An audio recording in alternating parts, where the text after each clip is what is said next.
सभी दोस्तों को मेरा नमस्कार। एक बार फिर से आपका स्वागत है एचपी कॉम्पिटिटिव एग्ज़ाम्स के इस यूट्यूब चैनल पर। तो फ्रेंड्स, आज की इस वीडियो में हम एचपी पुलिस कांस्टेबल के लिए जो है पूरा 80 नंबर का मॉक टेस्ट करने जा रहे हैं। तो वीडियो को शुरू करने से पहले अगर आप चैनल पर नए हैं तो प्लीज़ चैनल को सब्सक्राइब और वीडियो को लाइक शेयर करना ना भूलिएगा। तो चलिए शुरू करते हैं। तो इस मॉक टेस्ट का हमारा जो पहला प्रश्न है, धोने का सोडा रासायनिक रूप से जाना जाता है। तो आपके पास जो ऑप्शंस दिए हैं आप लोग देख लीजिएगा। तो जो धोने का सोडा है उसको रासायनिक रूप से जाना जाता है। तो इसका जो आपके पास राइट आंसर रहेगा ऑप्शन सी, सोडियम कार्बोनेट। तो अगला जो प्रश्न है, ठोस कार्बन डाइऑक्साइड कहलाती है। तो जो आपके पास ठोस कार्बन डाइऑक्साइड है वह क्या कहलाती है? तो इसका जो आपके पास राइट आंसर रहेगा ऑप्शन बी, शुष्क बर्फ। अगला प्रश्न है, निम्नलिखित में से कौन सा एक मच्छर जनित रोग नहीं है? तो ऑप्शंस आप लोग देख लीजिए। तो निम्नलिखित में से जो मच्छर जनित रोग नहीं है, तो राइट आंसर आपके पास रहेगा ऑप्शन डी, टाइफाइड। अगला प्रश्न है, विटामिन सी का श्रेष्ठ स्रोत है। तो इनमें से जो है विटामिन सी का श्रेष्ठ स्रोत कौन सा है? तो राइट आंसर आपके पास रहेगा ऑप्शन सी, सिट्रस फल। सिट्रस फल। अगला जो प्रश्न है, बॉल पेन निम्न किस सिद्धांत पर कार्य करता है? तो आपके पास जो बॉल पेन होता है वह किस सिद्धांत पर कार्य करता है? तो इसका जो आपके पास राइट आंसर रहेगा ऑप्शन ए, पृष्ठ तनाव। अगला प्रश्न है, प्रश्न नंबर 6, मानव नेत्र के रेटिना पर बनता प्रतिबिंब होता है। तो मानव नेत्र के रेटिना पर जो प्रतिबिंब होता है वह कैसा होता है? और इसका जो आपके पास राइट आंसर रहेगा ऑप्शन ए, वास्तविक तथा उल्टा। अगला प्रश्न है, फ्यूज वायर जिस मिश्र धातु का बना होता है वह है। तो आपके पास जो फ्यूज वायर होता है वह किस मिश्र धातु से बना होता है? तो इसका जो आपके पास राइट आंसर रहेगा ऑप्शन बी, टिन तथा लेड का। अगला प्रश्न है, पर्सनल कंप्यूटर इनमें से किसके साथ जुड़े होते हैं? तो जो आपके पर्सनल कंप्यूटर होते हैं वो किसके साथ जुड़े होते हैं? तो इसका जो आपके पास राइट आंसर रहेगा ऑप्शन बी, नेटवर्क। अगला प्रश्न है, 1,80,625 का वर्गमूल ज्ञात कीजिए। तो यहाँ पर आपको इस संख्या का वर्गमूल ज्ञात करना है।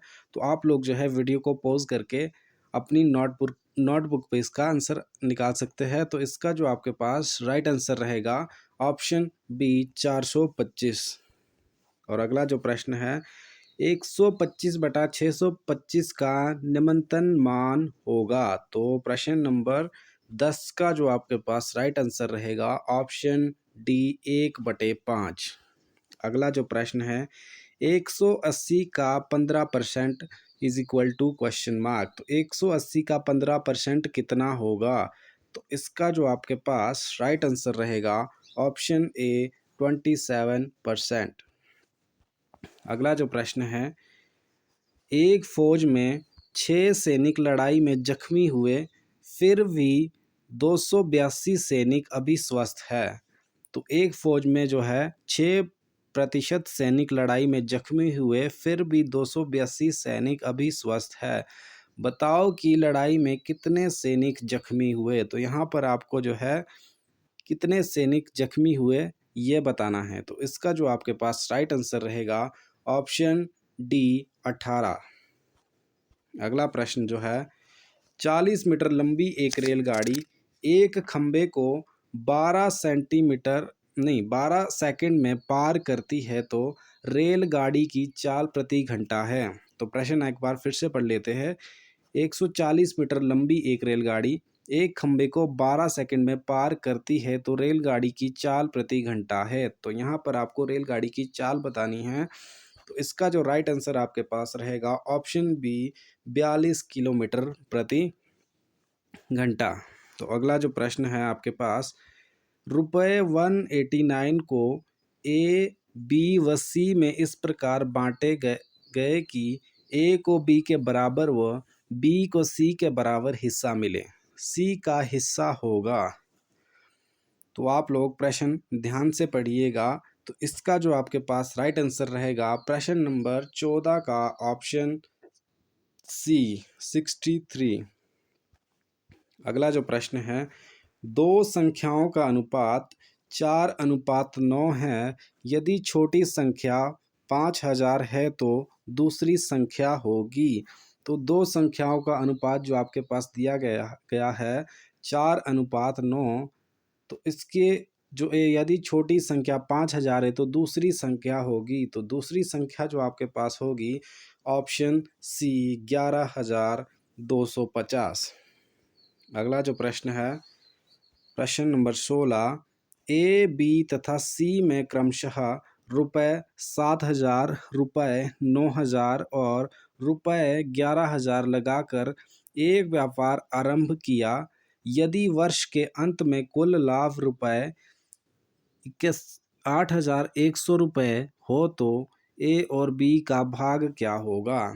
तो प्रश्न को ध्यान से पढ़ लीजिएगा और इसका जो आपके पास राइट आंसर रहेगा ऑप्शन बी, रुपये 2100 और रुपये 2700।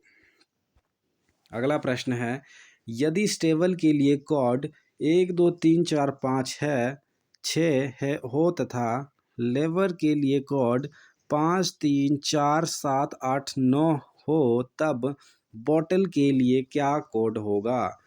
तो इसका जो आपके पास राइट आंसर रहेगा ऑप्शन ए 4 7 2 2 5 6।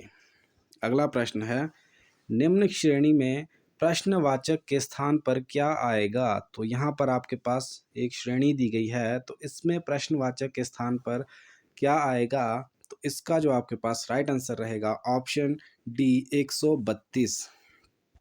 अगला प्रश्न है, संख्या 3 5 1 4 6 2 9 8 7 में कितने अंकों की स्थिति यथावत रहेगी जब संख्या के अंदर अंकों को उनके मान के बढ़ते हुए क्रम में पुनर्व्यवस्थित किया जाएगा। तो प्रश्न आप लोग प्लीज़ ध्यान से देखिएगा और इसका जो आपके पास राइट आंसर रहेगा प्रश्न नंबर 19 का ऑप्शन ए 2। अगला प्रश्न जो है, सुनील केशव का पुत्र है। सिमरन केशव की बहन का एक पुत्र मारुति तथा पुत्री सीता है। प्रेम मारुति का मामा है। सुनील का मारुति के साथ क्या संबंध है। तो इसका जो आपके पास राइट आंसर रहेगा ऑप्शन ए चचेरा भाई। अगला जो प्रश्न है, यदि जमा का अर्थ भाग, माइनस का अर्थ गुणा और गुणा का अर्थ जमा और भाग का अर्थ माइनस हो तो निम्न का मान ज्ञात कीजिए। तो यह प्रश्न भी आप लोग ध्यान से देख लीजिएगा और जो इसका आपके पास राइट आंसर रहेगा ऑप्शन बी 28।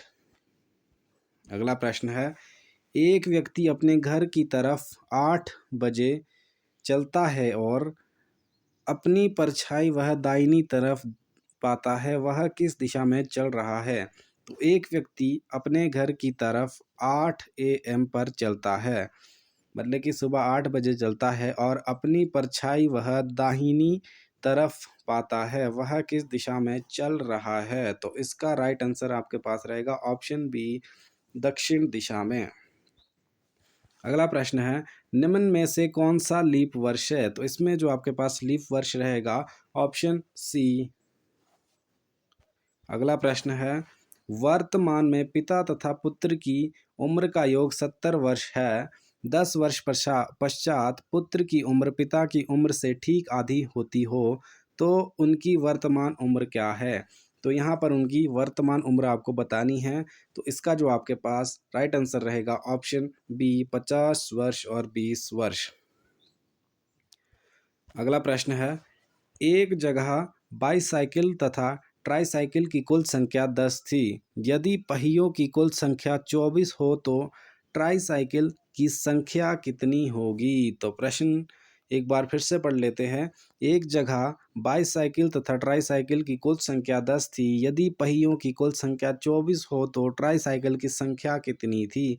तो इसका जो आपके पास राइट आंसर रहेगा ऑप्शन डी 4। अगला जो प्रश्न है, यदि अंग्रेजी वर्णमाला को उल्टे क्रम में लिखा जाता है तो दाएं से 11वें अक्षर के बाएं 7वां अक्षर क्या होगा? तो इसका आपके पास राइट आंसर रहेगा ऑप्शन ए आर। अगला प्रश्न है, निम्न में से प्रश्नवाचक चिन्ह के स्थान पर क्या आएगा? तो यह आप लोग देख लीजिएगा। तो इसमें जो प्रश्नवाचक के स्थान पर आएगा option D O L C.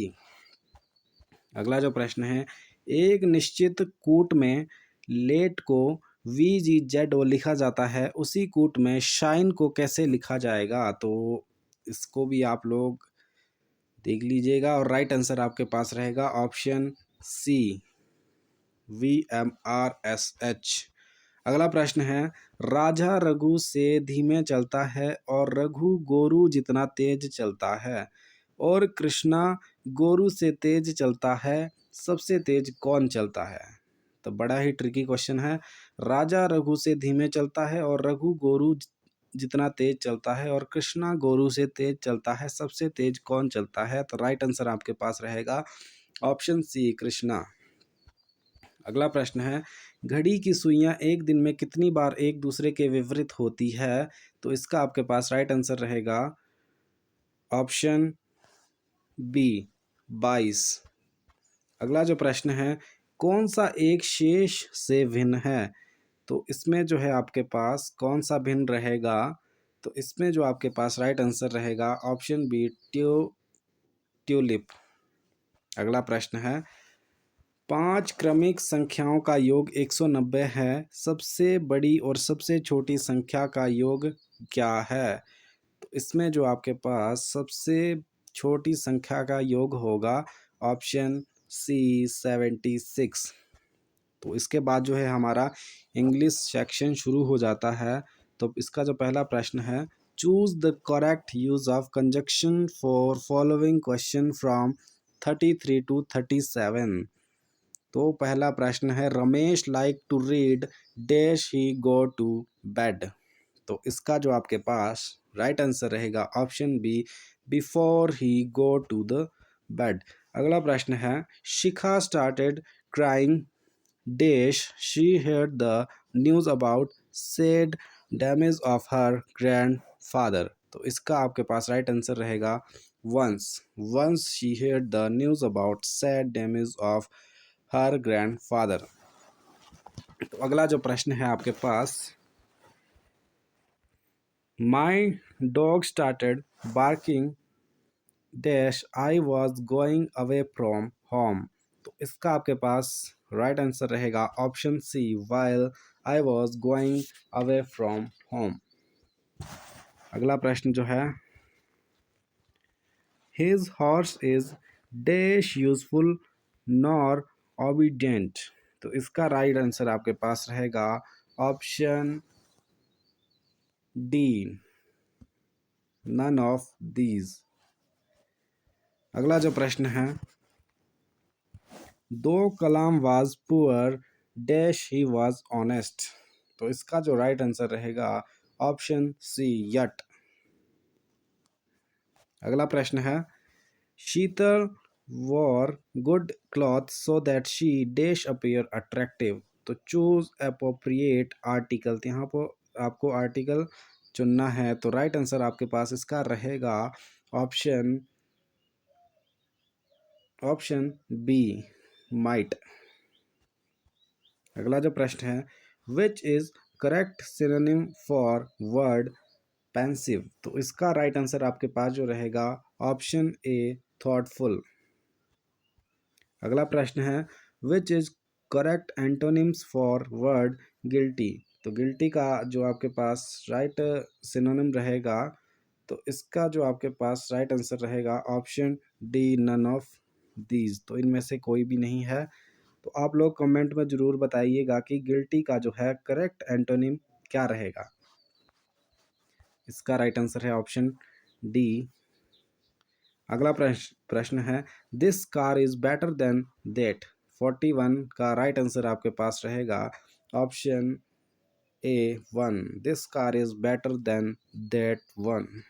अगला प्रश्न है politics dash a dirty games. तो पॉलिटिक्स के साथ आपके पास क्या लगेगा? Politics is a dirty game, option C. अगला प्रश्न है टू आर डैश ह्यूमन। तो इसका जो आपके पास राइट आंसर रहेगा ऑप्शन डी इज। अगला प्रश्न है I retorted that I don't care about the job. Choose the correct indirect form of the sentence. इसमें आपके पास जो है सेंटेंस की इनडायरेक्ट फॉर्म का चूज करना है। तो इसका जो राइट आंसर आपके पास रहेगा ऑप्शन बी। अगला प्रश्न है 45 चूज द करेक्ट वन। तो इसमें जो आपके पास है करेक्ट वन सेंटेंस को चूज करना है। तो आप लोग सेंटेंस को एक बार देख लीजिएगा। तो पहला जो है option A Ajay is not more hard working than Gopal. Ajay is not most hard working than Gopal. या option C Ajay is not much hard working than Gopal. और option D all of the above are correct. तो इसमें जो आपके पास राइट रहने वाला है option A Ajay. Option A जो आपके पास है Ajay is not more hard working than Gopal. अगला जो प्रश्न है 46 to lose the day means. तो इसमें जो है ऑप्शन आपके पास बी राइट आंसर रहेगा टू बी डिफीटेड। अगला प्रश्न है पेंडोराज बॉक्स मीन। तो पेंडोराज बॉक्स मीन्स क्या होता है? तो इसका जो आपके पास राइट आंसर रहेगा option D a source of evil power. अगला प्रश्न है dash is the best medicine. तो इसमें आपके पास क्या रहेगा? तो option C laughter is the best medicine. अगला प्रश्न है भोजपुरी बोली। यहाँ से आपके हिंदी के प्रश्न शुरू हो जाते हैं। भोजपुरी बोली है तो भोजपुरी आपके पास कौन सी बोली है? तो इसका जो आपके पास राइट आंसर रहेगा पूर्वी तथा उत्तर भारत के क्षेत्रों की, ऑप्शन बी। अगला जो प्रश्न है ओ वर्ण का आवृत्ति या उच्चारण स्थान है। तो ओ वर्ण का आवृत्ति तथा उच्चारण स्थान क्या रहेगा? ऑप्शन सी कंठ ओष्ठ। प्रश्न नंबर 51 शुद्ध रूप का चयन कीजिए। तो यहाँ पर आपको शुद्ध रूप का चयन करना है। तो इसका जो आपके पास राइट आंसर रहेगा ऑप्शन ए कवित्री। अगला प्रश्न है ब्रह्मवेषणा का संधि विच्छेद कीजिए। तो यहाँ पर आपको इसका संधि विच्छेद करना है। तो राइट आंसर जो आपके पास रहेगा ऑप्शन डी प्रभु जमा एषणा। अगला प्रश्न है सु जमा स्मा का रूप है। तो सु जमा स्मा का रूप रहेगा ऑप्शन ए सुषमा। अगला प्रश्न है छबीला में कौन सा प्रत्यय है? तो छबीला में जो आपके पास प्रत्यय रहेगा ऑप्शन बी इला। अगला प्रश्न है अनुरूप का समास विग्रह होगा। तो अनुरूप का जो समास विग्रह रहेगा ऑप्शन आपके पास है ए रूप के विरुद्ध, या ऑप्शन बी रूप से ऊपर, या ऑप्शन सी रूप से परे, या ऑप्शन डी रूप के जैसा। तो राइट आंसर आपके पास रहेगा ऑप्शन डी रूप के जैसा। अनुरूप का समास विग्रह होगा रूप के जैसा। अगला प्रश्न है संस्कृत के शब्द से विकृत होकर बनने शब्द कहलाते हैं।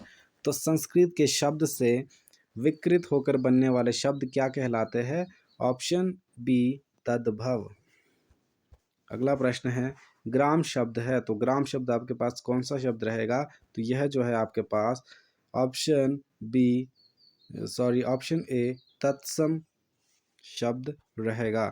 अगला जो प्रश्न है विद्वान का स्त्रीलिंग है। तो विद्वान का जो आपके पास स्त्रीलिंग रहेगा ऑप्शन डी विदुषी। अगला जो प्रश्न है कारक के कितने भेद होते हैं? तो कारक के जो है 8 भेद होते हैं। अगला जो प्रश्न है शुद्ध वाक्य का चयन कीजिए। तो यहाँ पर आपको शुद्ध वाक्य का चयन करना है। ऑप्शन ए मुझे कहा गया था, ऑप्शन बी लड़का मिठाई चबाता है, या ऑप्शन सी मुझे आज देहरादून जाना है, या ऑप्शन डी उसे कहो कि वह भाग जाए। तो राइट आंसर आपके पास ऑप्शन सी रहेगा, मुझे आज देहरादून जाना है। अगला जो प्रश्न है, कपटी किस प्रकार का विशेषण है? तो कपटी जो आपके पास रहेगा ऑप्शन बी गुणवाचक विशेषण है। अगला जो प्रश्न है, मैं सो रहा हूँ मैं हूँ किस प्रकार की क्रिया है? तो इसमें जो आपके पास हूँ रहेगा तो ऑप्शन डी सहायक क्रिया। अगला प्रश्न है, सुरभोग का पर्यायवाची है, तो सुरभोग का पर्यायवाची क्या रहेगा आपके पास? तो इसमें राइट आंसर आपके पास रहेगा ऑप्शन डी अमृत। अगला जो प्रश्न है, जंगम का विलोम शब्द है, तो जंगम का विलोम शब्द यहाँ पर क्या रहेगा आपके पास? ऑप्शन ए घुमक्कड़, या ऑप्शन बी स्थावर, या ऑप्शन सी स्थित, या ऑप्शन डी साधु। तो राइट आंसर जो आपके पास रहेगा जंगम का विलोम शब्द है ऑप्शन बी स्थावर। और अगला जो प्रश्न आपके पास रहेगा, प्रश्न नंबर 65, तो यहाँ पे आपका जीके सेक्शन शुरू हो जाता है। भारत को तलवार के बल पर विजित किया गया है तथा तलवार के बल पर ही इसकी रक्षा होगी, यह किसका वाक्य या किसका कथन है? तो यह जो आपके पास है लॉर्ड एल्गिन का कथन है, option B is right answer.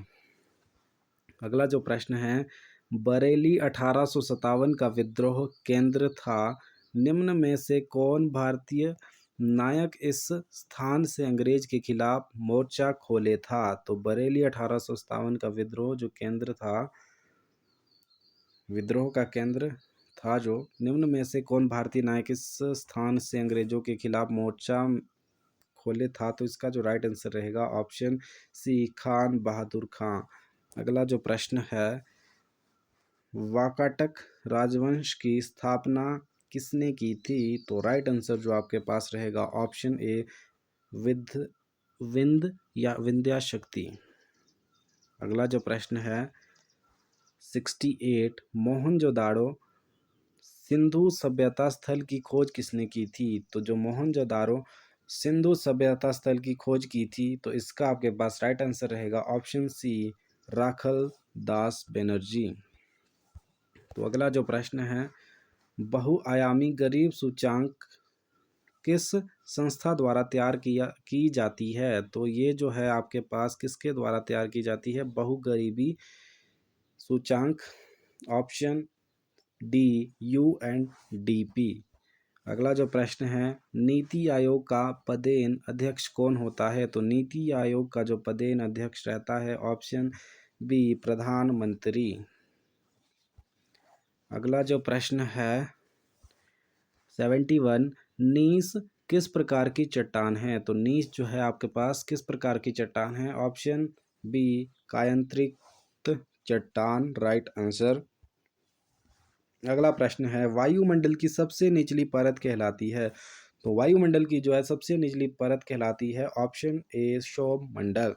अगला जो प्रश्न है, विश्व का सबसे सक्रिय ज्वालामुखी किलायु किस किस देश में स्थित है? ऑप्शन ए USA, या ऑप्शन बी चीन, या ऑप्शन सी इटली, या ऑप्शन डी तुर्की। तो right answer is option A USA। अगला जो प्रश्न है, नर्मदा नदी का उद्गम स्थल है, तो नर्मदा नदी का उद्गम स्थल कहाँ पर है? 74, ऑप्शन सी अमरकंटक कंडक। अगला जो प्रश्न है 75, IR-20 किस फसल की किस्म है? तो IR-20 जो है आपके पास वह है चावल की किस्म, तो option B is right answer. अगला प्रश्न है, हाल ही में सफल प्रोग्राम किस संस्था द्वारा चलाया गया? तो यह जो है आपके पास किसके द्वारा चलाया गया था? तो ऑप्शन ए CBSE द्वारा। अगला जो प्रश्न है, हिमाचल प्रदेश में वार्षिक औसत वर्षा कितनी होती है? तो हिमाचल प्रदेश में जो है वार्षिक औसत वर्षा कितनी होती है? Option D 152 centimetre. अगला प्रश्न है, कराली झील किस जिले में स्थित है? तो कराली झील जो है आपके पास कहाँ पर स्थित है? यह जो है आपके पास ऑप्शन बी शिमला में स्थित है। अगला प्रश्न है, हिमाचल प्रदेश में लोकायुक्त की स्थापना किस किस वर्ष हुई? तो हिमाचल प्रदेश में जो है लोकायुक्त युक्त की स्थापना जो हुई है, ऑप्शन सी 1983 में। और इस मॉक टेस्ट सीरीज का हमारा अंतिम प्रश्न, चंद्र खेरनी दर्रा किस जिले में स्थित है? तो चंद्र खेरनी दर्रा जो है वो आपके पास किस जिले में स्थित है? ऑप्शन ए कुल्लू में। तो दोस्तों ये थी हमारी आज की मॉक टेस्ट।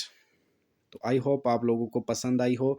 अगर आपको किसी भी प्रश्न में डाउट लगता है कि इस प्रश्न का आंसर जो है गलत है, तो प्लीज़ कमेंट सेक्शन में ज़रूर बताएं। और वीडियो में अंत तक बने रहने के लिए धन्यवाद। और चैनल को सब्सक्राइब करना ना भूलें। तो चलिए मिलते हैं नेक्स्ट वीडियो में। Thank you.